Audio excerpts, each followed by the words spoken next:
You're almost there. We're talking about part 6, which is about the references.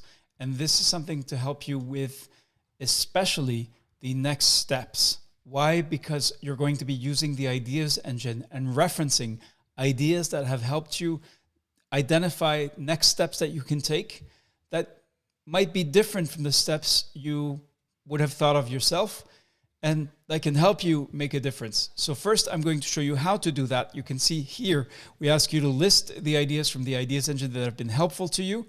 And each idea needs to include the ID number. You can see there's a little table here, the title of the idea, the name of the author. So let's go to the ideas engine and see how this works. So you do need access to the ideas engine. You can see here. And now you want to uncheck challenges and check ideas. You're probably going to want to, now you may already have identified an idea, in which case you can find it by using the author's name or keywords. But let's say you're not sure, you haven't found an idea. So you want to select the category English, unless you are bilingual. Let's say my project is about, my situation analysis is about zero dose. So here, I've just typed the keyword search, and you can see there are 47 results by zero dose. You can search by relevance. You can also search by most comments or highest score if for people who, if stars have been assigned. And so here, you can see that there are many options. So you can go in and you start reading these, and you say, well, I'm looking for next steps that will help me with my zero dose project. So you do need to take the time to read, but if I find, well, this is a practice of, let's see this. So, strengthening and expanding routine immunization activities, emphasizing the outreach and mobile strategies for missed communities.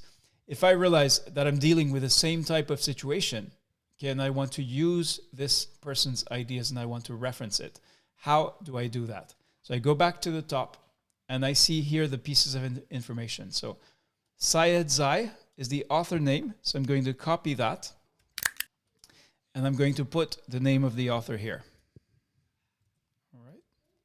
Second, you can see actually first is the title. So I'm going to take, and you just copy and paste.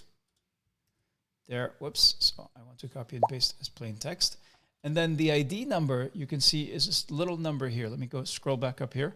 You can see here, ID is 01962. So just copy the number and paste it in here.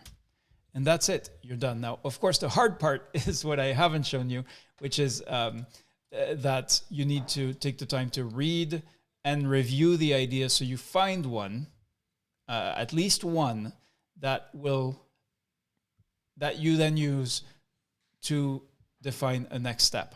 So for example, if I find this one, what is a multi-antigen acceleration campaign in low-performing district?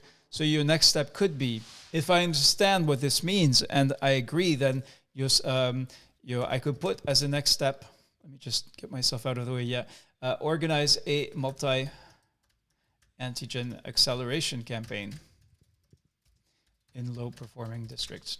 Now, this is copy and paste. Obviously, this is not what I'm recommending you to do. You should think, does this make sense in my district? But if it fits, and even if it doesn't quite fit, and you change this, you say, well, measles vaccination campaign in low-performing districts.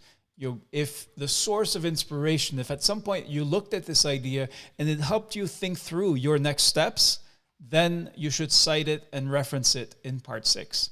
So again, I've given you a quick example. The hard part is actually reading, taking the time to think through, does this practice help me?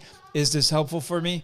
How do I, what from this idea or practice that's been shared can help me define a next step that is going to be useful to me?